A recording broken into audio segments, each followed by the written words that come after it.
नमस्कार दोस्तों, स्वागत है आपका हमारे चैनल टेल्स बाय यशु पर। यहाँ पर आपको मिलेंगी रोचक और सस्पेंसफुल कहानियाँ। अगर आपको यहाँ पर हमारी कहानियाँ पसंद आती हैं तो कृपया करके आप हमारी वीडियोस को लाइक करें, इसको अपने दोस्तों को साथ शेयर करें और साथ के साथ अपना कमेंट करना ना भूलें। अगर आप इस चैनल पर नए हैं तो कृपया करके इसे सब्सक्राइब भी करें। आपका ज़्यादा समय न लेते हुए चलो आज की कहानी को शुरू करते हैं। एपिसोड में हम सब ने सुना था कि जहां पर अब इन सब के जाने के बाद जब सब कुछ इस गांव में शांत हो गया था तो अब बूढ़ी अम्मा सोचती है, हे महादेव, आज इतने सालों बाद किंग यहाँ पर आए थे और मैं उन्हें अपने हाथों से खाना भी बनाकर नहीं खिला पाई। ये सोचते हुए ही अब उसकी आंखों में अचानक से आंसू आ जाते हैं और वो उन्हें पूछती हैं। यहाँ पर गाँव में सब कुछ ठीक होने के बाद अब एक एक करके सभी अपनी जगह पर जाने लगते हैं। इधर रिया चौपर में बैठी जरूर गई थी लेकिन सिर्फ बार बार नेत्रा को ही देख रही थी और उसके दिमाग में बहुत कुछ चल रहा था। उसे बार बार यही लग रहा था कि कुछ तो गलत जरूर हुआ है जो अभी उसकी समझ में नहीं आ रहा था। इधर जैसे ही ये लोग यहाँ से अब आलिशा को लेकर अब अपने चौपर में बैठ जाते हैं तो चौपर में बैठने के बाद ही अनिका यहाँ पर राजलक्ष्मी को फोन करके सारी की सारी चीजें बता देती है, क्योंकि अनिका ने सब कुछ उसे बताया था कि कैसे उसे यहाँ पर ओटी में ऑपरेशन का बंदोबस्त करना है। वो यहाँ पर लाइफ केयर हॉस्पिटल में आलिशा के ऑपरेशन की तैयारी के लिए उसने बोला था, क्योंकि अनिका अब एक और सेकंड यहाँ पर वेस्ट नहीं करना चाहती थी, क्योंकि उसे पता था कि आलिशा की हालत अब बिल्कुल भी ठीक नहीं थी, क्योंकि आलिशा का यहाँ पर बहुत ज़्यादा ही ब्लड लॉस हो चुका था। इसलिए दिल्ली पहुँचने से पहले अनिका ने राजलक्ष्मी को इंस्ट्रक्शन दिए थे कि वो पूरी की पूरी तैयारी अच्छे से कर दे। इधर यहाँ पर राजलक्ष्मी ने भी अनिका के कहे अनुसार यहाँ पर लाइफ केयर के हॉस्पिटल में आलिशा के ऑपरेशन की पूरी तैयारी कर दी थी। यहाँ पर पूरा ऑपरेशन थिएटर रेडी था, इवन सभी जो डॉक्टर भी यहाँ पर अच्छी तरह से रेडी थे, बस उन्हें इंतजार था तो बस पेशेंट के आने का।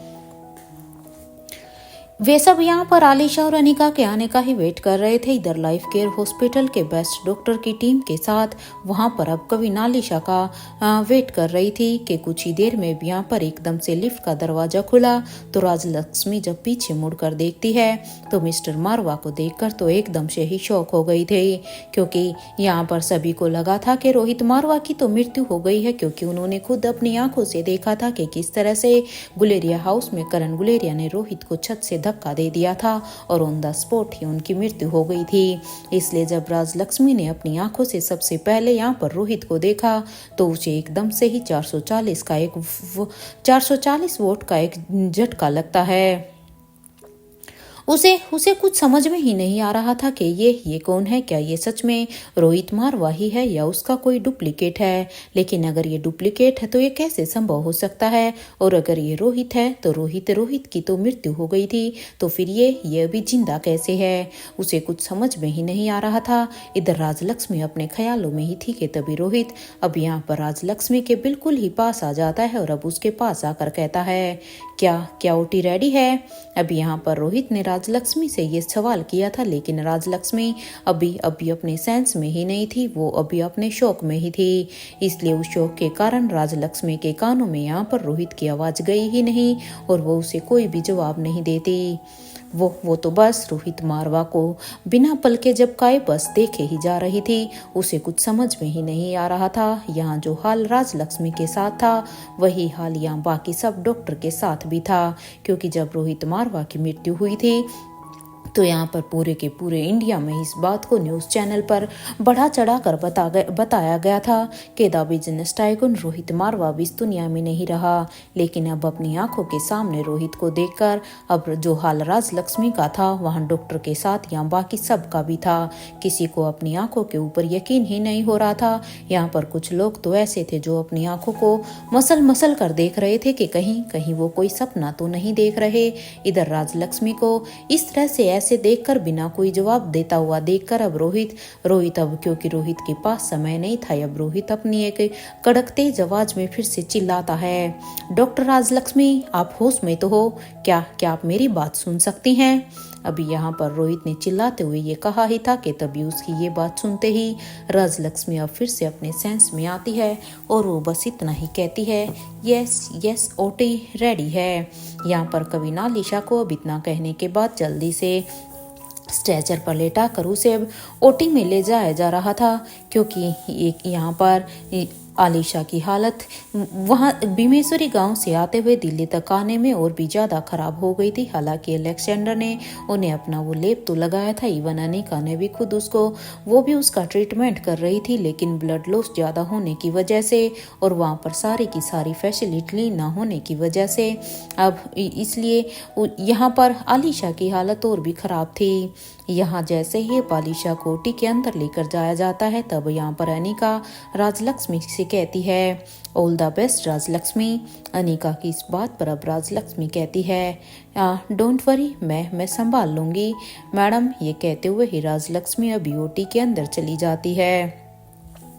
वहीं रोहित यहाँ पर थोड़ा सा परेशान दिख रहा था, क्योंकि रोहित अच्छी तरह से जानता था कि अगर यहाँ पर आलिशा को कुछ भी हो गया तो फिर राजमहल का क्या होगा। रोहित हर हाल में कविना आलिशा को बचाना चाहता था, उसके लिए चाहे उसे कुछ भी क्यों ना करना पड़े, क्योंकि रोहित यहाँ पर एक किंग होने के नाते राजमहल के एहसानों के नीचे दबा हुआ था। इधर रोहित को इस तरह से परेशान देखकर अब अनिका रोहित के पास जाती और अब रोहित से कहती है, रिलैक्स्ड मिस्टर मारवा, राजलक्ष्मी एक अच्छी डॉक्टर है, वो आलिशा को कुछ भी नहीं होने देगी। मुझे पूरा विश्वास है, क्योंकि राजलक्ष्मी मेरी असिस्टेंट रह चुकी है। यहाँ पर अनिका और रोहित दोनों ही अभी एक बेंच पर बैठ जाते हैं, क्योंकि अब उनके पास कोई ऑप्शन नहीं था। वो बस यहाँ पर अब कविना आलिशा के ऑपरेशन होने का ही वेट कर रहे थे। अनिका रोहित के पास बैठ जाते हैं। अनिका ये तो अच्छी तरह से जानती थी कि उसने तो अभी यहाँ पर लाइफ केयर हॉस्पिटल में एग्ज़ाम ही क्लियर किया है और इस तरह से वो सबके सामने यहाँ पर इस ओटी में नहीं जा सकती थी, क्योंकि वो अभी एक डॉक्टर अमृता की तरह नहीं थी, क्योंकि उसने यहाँ पर दुनिया के सामने ये प्रिटेंड किया था कि उसकी याददाश्त जा चुकी है। इस हॉस्पिटल को उसने ज्वाइन जरूर कर लिया था, लेकिन इतनी जल्दी वो ऑपरेशन थिएटर तक नहीं पहुँच सकती थी और अनिका नहीं चाहती थी कि यहाँ पर उसके किसी भी ऐसे स्टेप से किसी को भी उसके ऊपर शक हो जाए। इवन अनिका ने, क्योंकि वहाँ भीमेश्वरी गांव से यहाँ तक आने में उसने आलिशा की हालत को देखा था, इसलिए अनिका श्योर थी कि अगर वो इस ओटी में नहीं भी जाएगी तो भी राजलक्ष्मी सारा का सारा काम संभाल लेगी। यहाँ बनिका भी यही सोच रही थी कि तभी अब उसके कानों में लिफ्ट के खुलने की आवाज़ आती है। जैसे उसे वो आवाज़ आती है तो वो वहाँ पर लिफ्ट की तरफ देखने लगती है। इधर जैसे ही उसने देखा तो सामने से करण गुलेरिया, धनंजय पीरामल, राजीव गुलेरिया और महेंद्र पीरामल ये चारों के चारों ही एक साथ आ रहे थे, क्योंकि अब तक ये भी यहाँ पर दिल्ली पहुँच चुके थे। जैसे ही वो सभी अभी यहाँ पर आते हैं तो वो अनिका और रोहित के पास आते हैं। तो यहाँ पर अब राजीव गुलेरिया कहता है, क्या हुआ है आलिशा ठीक तो है ना। हालांकि यहाँ पर इन चारों के मन में अभी भी रोहित के जिंदा होने के लिए बहुत सारे सवाल थे, लेकिन आलिशा की ऐसी हालत देख कर ना तो इन्होंने उस गाँव में रोहित से कोई भी सवाल जवाब किया था और ना ही ये अभी कर रहे थे, क्योंकि अभी इनके मन में यही खुशी काफी थी कि एटलीस्ट रोहित जिंदा है।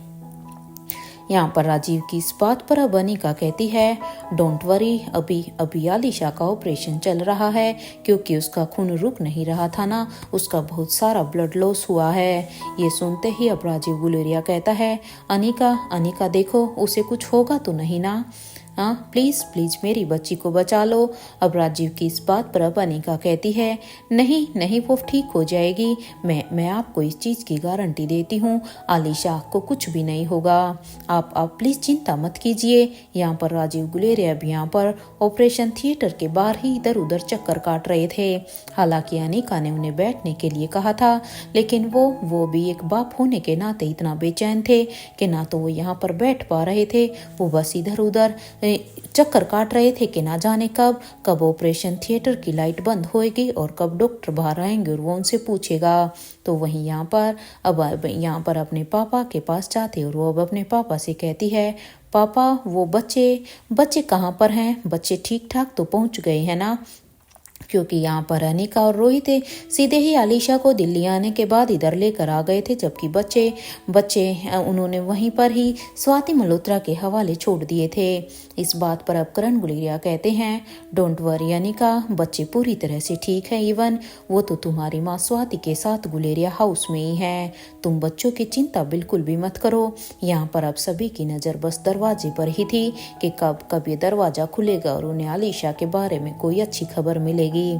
तो वहीं यहाँ पर महेंद्र पीरामल अब यहाँ पर किसी से फोन पर बात कर रहे थे, जिसमें वो कहते हुए सुन रहे थे, दीदी आप चिंता मत करो, यहाँ आलिशा के दो मामा हैं, हम उसे कुछ भी नहीं होने देंगे। क्योंकि महेंद्र ने सारी ही बातें यहाँ पर बड़ी रानी को बता दी थी। हालांकि अभी धनंजय ने इसके बारे में कुछ भी नहीं सोचा था, क्योंकि वो अभी रानी साहिबा को इसके बारे में कुछ भी नहीं बताना चाहते थे। लेकिन महेंद्र से रुका नहीं गया और उसने पेरिस में फ़ोन मिलाकर सीधे ही बड़ी रानी को ये सब बता दिया था। और अब वो उसे कह रहा था, आपको यहाँ आने की बिल्कुल भी ज़रूरत नहीं है, हम हैं ना उसको संभालने के लिए। महेंद्र ने अभी ये बड़ी रानी को कहा ही था कि तभी अब उसे फिर से आवाज आती है कि धनंजय कहाँ है, मुझे उससे बात करनी है। अभी धनंजय को फोन दो। अभी जैसे ही महेंद्र ने बड़ी रानी की ये बात सुनी तो यहाँ पर महेंद्र सीधा ही अब धनंजय पीरामल की तरफ ही अपने फोन को लेकर जाने लगते हैं और उनके सामने अब वो फोन देकर कहते हैं, भाई ये लो फोन। वो दीदी, मेरा मतलब है कि बड़ी रानी का फोन है, वो आपसे बात करना चाहती है। यहाँ पर धनंजय ने महेंद्र से ये सुना ही था कि ये सुनते ही अब धनंजय पीरामल कहते हैं, कहीं तुमने उसे आलिशा की हालत के बारे में तो सब कुछ नहीं बता दिया है ना महेंद्र।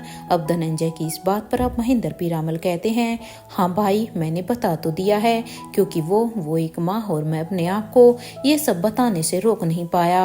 इधर महेंद्र ने ये कहा ही था कि उसकी ये बात सुनते ही अब धनंजय पीरामल अब अपनी आंखों को एकदम से ही बंद कर देते हैं, क्योंकि उन्हें देखकर अब ऐसा लग रहा था कि मानो वो भी अपने गुस्से को कंट्रोल करने की कोशिश कर रहे हैं।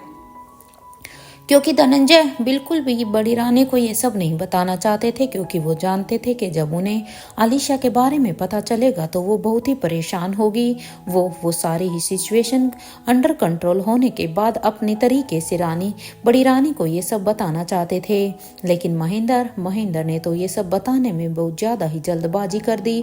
वो अच्छी तरह से जानते थे कि अगर अब बड़ी रानी को ये सब पता चला तो यानी कि रेवती को, तो वो तो सच में यहाँ पर आने की जिद करेगी। इधर ये सब सोचकर अब धनंजय पीरामल अब खुद के इमोशंस को कंट्रोल करने की कोशिश करते हैं और अब अपने इमोशंस को अच्छी तरह से कंट्रोल करने के बाद अब धनंजय पीरामल अब उस फोन को लेकर अब अपने कान पर लगा लेते हैं।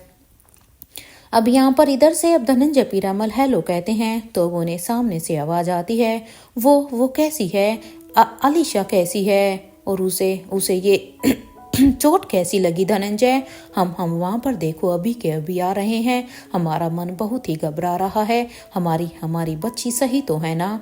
अभी रेवती ने ये कहा ही था कि उसकी ये बात सुनते ही अब धनंजय पीरामल कहते हैं, तुम अगर आना ही चाहती हो तो देखो रेवती, मैं तुम्हें मना नहीं करूँगा और वैसे भी मैं तुम्हें आलिशा से दूर नहीं कर सकता हूँ। तुम ऐसा करो, एक काम करो, यहाँ आने की तैयारी करो, मैं कैलाश अधिकारी से आप तुम्हें लाने की पूरी बात करता हूँ। तुम्हें सेफ्टली यहाँ लाने के लिए मुझे सबसे पहले उससे बात करनी होगी। अब धनंजय की इस बात पर अब उन्हें अपनी बहन की आवाज़ आती है, ठीक है भाई, हम बस आ ही रहे हैं।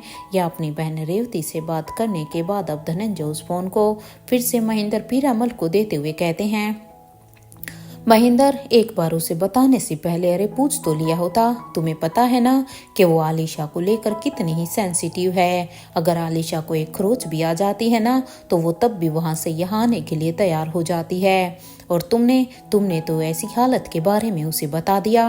धनंजय महेंद्र को ये कह ही रहे थे, लेकिन उसकी बात पर अब महेंद्र पीरामल कहते हैं, इसीलिए तो ही बता दिया है ना भाई, क्योंकि देखो आलिशा की हालत कितनी खराब है और मैं नहीं चाहता था कि दीदी को इसके बारे में ना पता चले, क्योंकि उनका हक है आलिशा के बारे में सब कुछ जानने का।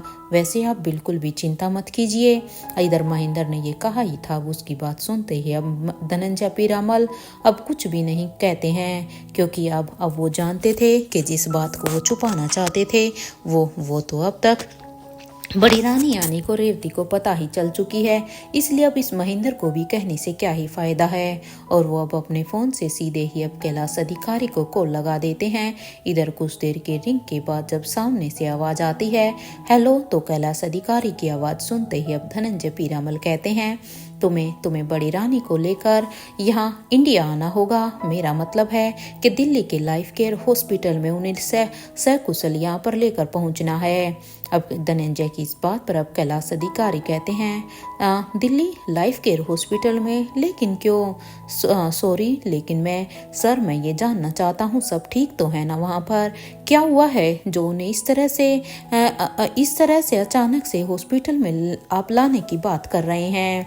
अब यहाँ पर कैलाश अधिकारी की चिंता भी जायज थी, क्योंकि भले ही वो राजमहल में की सारी सिक्योरिटी संभालते थे, लेकिन गुलेरिया परिवार में से उनके अच्छे रिश्ते थे, उसके साथ साथ मारवा परिवार और इन सब से भी। इसलिए उसे भी धनंजय की इस बात पर एक शौक सा लगा था। लेकिन अब उसकी इस बात पर धनंजय पीरामल कहते हैं देखो, ये बात अभी बाहर नहीं आनी चाहिए। मैं बस ये बात तुम्हें बता रहा हूँ, खास करके फ्रांस की प्रजा को, क्योंकि मैं नहीं चाहता कि जो भी कुछ यहाँ पर हुआ है उसके बारे में पेरिस को कुछ भी खबर हो, क्योंकि अगर ये बात बाहर लीक हो गई तो फिर है ना वहाँ पर सब कुछ संभालना मुश्किल हो जाएगा।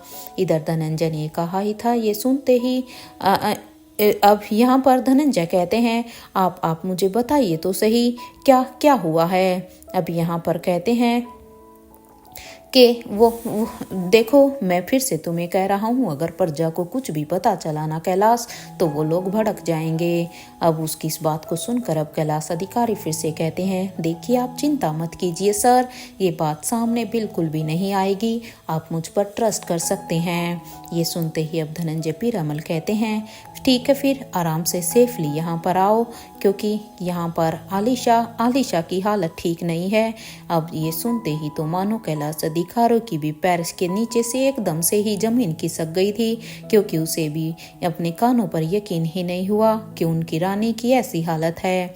लेकिन इधर क्योंकि अब वो कर भी क्या सकते थे, उन्हें भी बस जल्द से जल्द यहाँ पर बड़ी रानी को लेकर वहाँ पहुँचना था।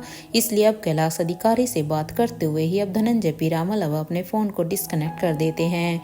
यहाँ पर अब सभी डॉक्टर के बाहर आने का ही वेट कर रहे थे, तो वहीं कुछ देर के इंतजार के बाद फाइनली अब यहाँ पर ओटी की लाइट बंद होती है और अब राजलक्ष्मी और यहाँ पर ओटी के दरवाजे को खोलकर बाहर आती है। राजलक्ष्मी जैसे ही यहाँ पर बाहर आती है तो अभी राजलक्ष्मी बिल्कुल चुपचाप खड़ी थी। अब यहाँ पर सारे के सारे रोहित मारवा, अनिका, धनंजय, करण, राजीव गुलेरिया, महेंद्र, ये सब भी राजलक्ष्मी को घेर कर खड़े हो जाते हैं, ये सब जानने के लिए कि आखिर आलिशा कैसी है।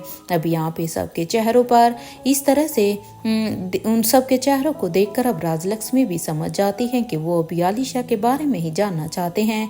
इसलिए उनमें से किसी के भी कुछ भी कहने से पहले ही अब यहाँ पर राजलक्ष्मी खुद ही कहती है चिंता मत कीजिए, आलिशा अब ठीक है, वो खतरे से बाहर है, कल तक उन्हें होश आ जाएगा। अब राजलक्ष्मी की इस बात को सुनकर अब यहाँ पर सभी एक राहत की सांस लेते हैं। लेकिन अब राजीव गुलेरिया राजलक्ष्मी से कहता है क्या हम उसे गुलेरिया हाउस लेकर जा सकते हैं? अब यहाँ पर सीधे राजीव गुलेरिया की इस बात को सुनकर अब राजलक्ष्मी कहती है ये आप क्या कह रहे हैं? अभी हम ऐसा कुछ भी स्टेप नहीं उठा सकते हैं, क्योंकि एक बार उन्हें होश आ जाए उसके बाद ही हम आपसे कुछ कह सकते हैं, क्योंकि अभी उनका अंडर ऑब्जर्वेशन रहना बहुत ही जरूरी है। हालांकि मैं मानती हूँ कि वहाँ पर गुलेरिया हाउस में भी डॉक्टर हैं, इवन वहाँ पर सारी की सारी फैसिलिटी हैं, लेकिन अभी उन्हें यहाँ से वहाँ शिफ्ट करना ठीक नहीं होगा। अब राजलक्ष्मी की ये बात सुनते ही सभी अब एक राहत की सांस लेते हैं। तो वहीं यहाँ पर अब अनिका कहती है पापा देखिए, मैंने बोला था ना सब ठीक हो जाएगा, इसलिए आप लोग भी बहुत थक गए होंगे, इसलिए आप सभी अभी यहाँ से घर चले जाइए और जाकर आराम कीजिए। आलिशा के लिए यहाँ पर मैं और मिस्टर मारवा हैं, हम दोनों यहाँ पर संभाल लेंगे। अनिका ने यहाँ पर यह बात कही ही थी कि तभी उसकी इस बात को सुनकर धनंजय पीरामल कहते हैं, बेटा अनिका, मुझे मुझे आपके मिस्टर मारवा से कुछ जरूरी बात करनी है, अगर आपको बुरा ना लगे तो। यहाँ पर धनंजय पीरामल ने सीधे सीधे ही अनिका से ये बात कह दी थी और वो कहते हैं तो क्या, अगर आपकी परमिशन है तो क्या मैं इन्हें कुछ वक्त के लिए अपने साथ अकेले में लेकर जा सकता हूँ। इधर धनंजय पीरामल की ये बात सुनते ही तो अनिका को थोड़ा सा अजीब लगता है, क्योंकि वो समझ ही नहीं पाती कि आखिर उसके पापा धनंजय उससे इस तरह से बात क्यों कर रहे हैं, भला उसे बुरा क्यों लगेगा। अब अनिका यहाँ पर समझ जाती है कि जरूर उनकी किसी न किसी बात से उन्हें हर्ट जरूर हुआ है, जो वो उससे इस टोन में बात कर रहे हैं। आखिर ऐसा क्या हुआ है जिससे उसके पापा उससे ऐसे कह रहे हैं। उसे तो कभी किसी को भी रोहित से मिलने से मना ही नहीं किया है, क्योंकि अनिका रोहित से चाहे कोई भी मिले, अनिका ने कभी इन चीजों में एक हाउसवाइफ की तरह इंटरफेयर ही नहीं किया, क्योंकि इन सब चीजों से अनिका बहुत ही दूर थी। तो फिर ये सभी ऐसे क्यों बिहेव कर रहे हैं जैसे मैं उन्हें रोहित से मिलने नहीं दे रही हूँ। या अनिका धनंजय की इस बात को सुनकर अभी एक अपनी ही सोच में थी कि तभी उसके कानों में फिर से धनंजय पीरामल की आवाज आती है, क्या हुआ अनिका, आपने मेरे सवाल का जवाब नहीं दिया। फिर से धनंजय की ये बात सुनते ही अब अनिका अपने सेंस में आती है और अब वो धनंजय पीरामल से कहती है, पापा आप मिस्टर मारवा को अपने साथ लेकर जा सकते हैं, मैंने इसके लिए तो कभी मना किया ही नहीं है।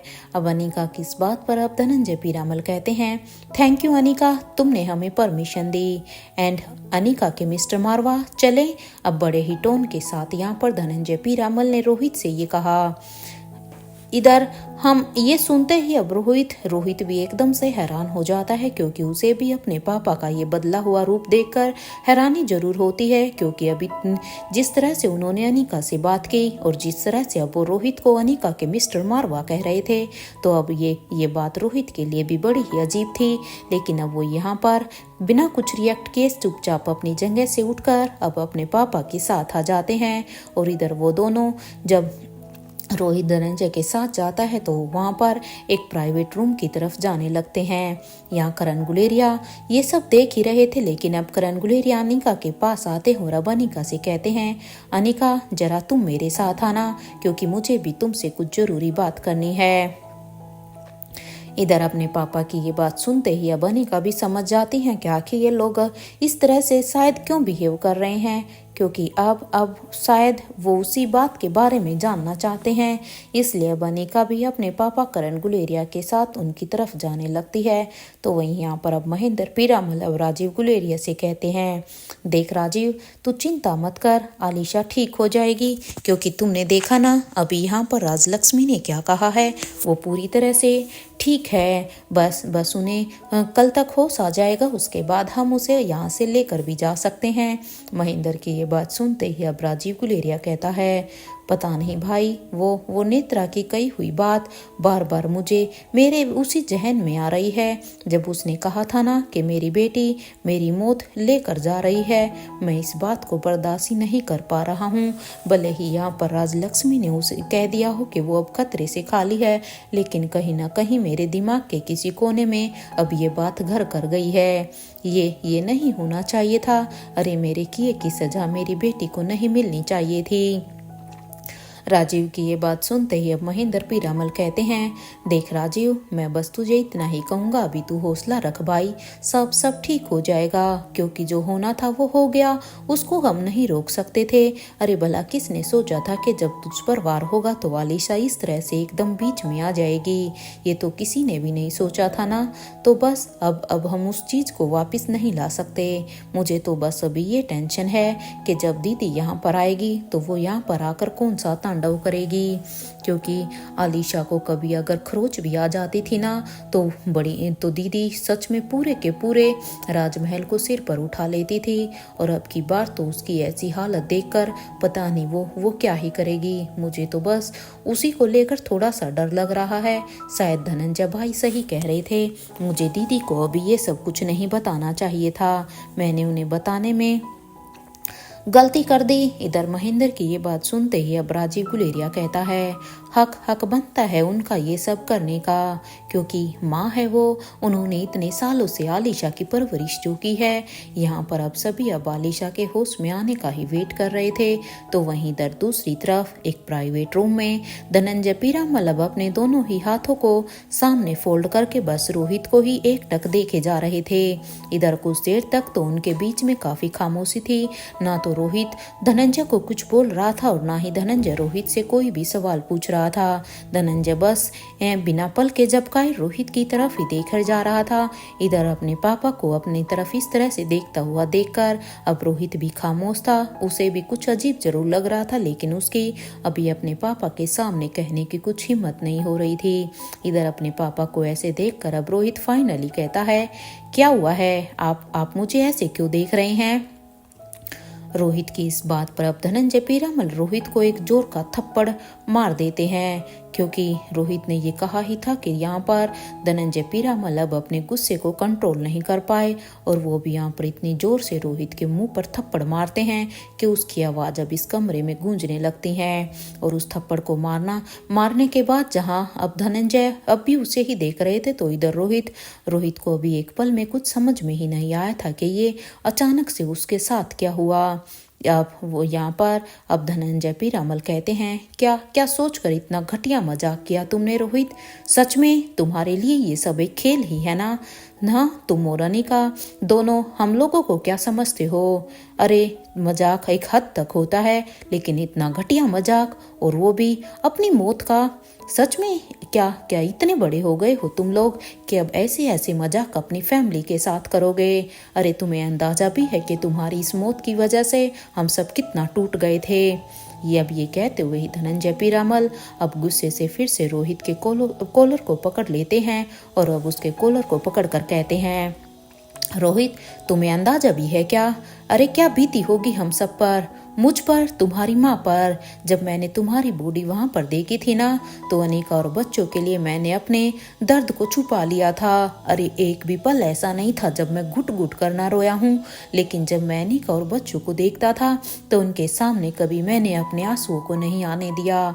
मैं बता नहीं सकता उस समय मैंने कैसे वो पल गुजारा था, एक बार नहीं बार बार। अरे हर रात तुम्हें लेकर मेरी क्या हालत हुई है तुम्हें अंदाजा भी नहीं है। और तुमने इतना बड़ा नाटक रच दिया, और तुम्हारी माँ, अरे उसका एक बार भी ख्याल नहीं आया तुम्हें कि उसका क्या हाल होगा। अरे उसकी हालत तो पागलों जैसी हो गई। तो तुम कैसे बेटे हो रोहित, हाँ तुम अपने माँ बाप को तुम अपने माँ बाप को इस उम्र में भी तकलीफ दे रहे हो। तुम्हें ये सब नाटक रचने से पहले क्या एक पल के लिए भी हमारा ख्याल नहीं आया। इधर धनंजय की ये बात सुनते ही अब रोहित बस अपनी नजरों को नीचे झुकाए हुए बस जमीन पर ही देख रहा था, क्योंकि धनंजय के इन बातों का रोहित के पास अभी कोई जवाब ही नहीं था। रोहित अब बिना कुछ बोले बस अपना सिर झुकाए हुए खड़ा था। यहाँ रोहित को अभी भी इस तरह से खामोश देखकर अब धनंजय पीरामल कहते हैं कुछ तो बोलो तुम अभी इस तरह से खामोश क्यों हो, क्योंकि अब मैं जब तुम्हें बोलने का मौका दे रहा हूँ तो अब मुझे सच सच बताओ कि तुमने ये इतना बड़ा नाटक क्यों किया। ये कहते हुए ही धनंजय पीरामल की आंखों में अब एक नमी थी, क्योंकि आज उन्होंने रोहित के गाल पर जो थप्पड़ मारा था वो गुस्से में मारा था, लेकिन अब एक पिता होने के नाते सच में धनंजय पीरामल अब पूरी तरह से टूट गए थे। तो वहीं अब वो रोहित को अब एकदम से अपने गले से लगा कर कहते हैं मैं तुम्हें बता भी नहीं सकता रोहित कि तुम्हें देखकर मुझे कितनी खुशी हुई थी जब तुम अनिका के साथ वहां पर आए थे, क्योंकि तुम्हारी मौत के बाद मैं पूरी तरह से टूट गया था। मैंने कभी सच में मुझे ऐसा लगा था कि अब शायद मैं तुम्हें जिंदगी में कभी देख ही नहीं पाऊंगा, लेकिन जब मैंने तुम्हें वहां पर देखा तो मुझे दिल में बहुत खुशी थी, लेकिन मेरा गुस्सा भी जायज था। इधर यहाँ पर अपने पापा को अब इस तरह से गले लगाकर अब रोहित कहता है आई एम सॉरी पापा। जहाँ एक तरफ धनंजय पीरामल और रोहित मारवा एक दूसरे से गले लगाकर खड़े थे, तो तो वहीं दूसरी तरफ करण गुलेरिया, उसका भी यही हाल था। करण गुलेरिया भी अब अनिका को एक साइड लेकर जाते हैं और अब वो अनिका से कहते हैं, क्या तुम्हारा यही बात करना सही होगा? इस बात पर अब अनिका कहती है, पता नहीं पापा, वैसे मुझे नहीं लगता कि हमारा यहाँ पर बात करना सही होगा, मुझे ये सेफ नहीं लग रहा। अनिका की इस बात पर अब करण गुलेरिया कहते हैं, ठीक है अनिका, फिर ऐसा करते हैं, हम गुलेरिया हाउस चलते हैं और गुलेरिया हाउस चलकर ही इसके बारे में बात करेंगे, क्योंकि यहाँ पर सही नहीं लग रहा है ना तुम्हें। और ये कहते हुए ही करण गुलेरिया अब अपनी बाहों को फैलाकर अब अनिका को आने के लिए कहते हैं। तो वहीं अनिका भी अब अपने पापा के पास आकर अब उन्हें एक जोर का हक करती है। यहाँ करण गुलेरिया अब अनिका से कहते हैं, बेटा बेटा मुझे माफ़ कर दे, तेरे पापा सपने में भी तुझे हर्ट नहीं करना चाहेंगे, क्योंकि मैंने ऐसा सच में कुछ भी नहीं सोचा था।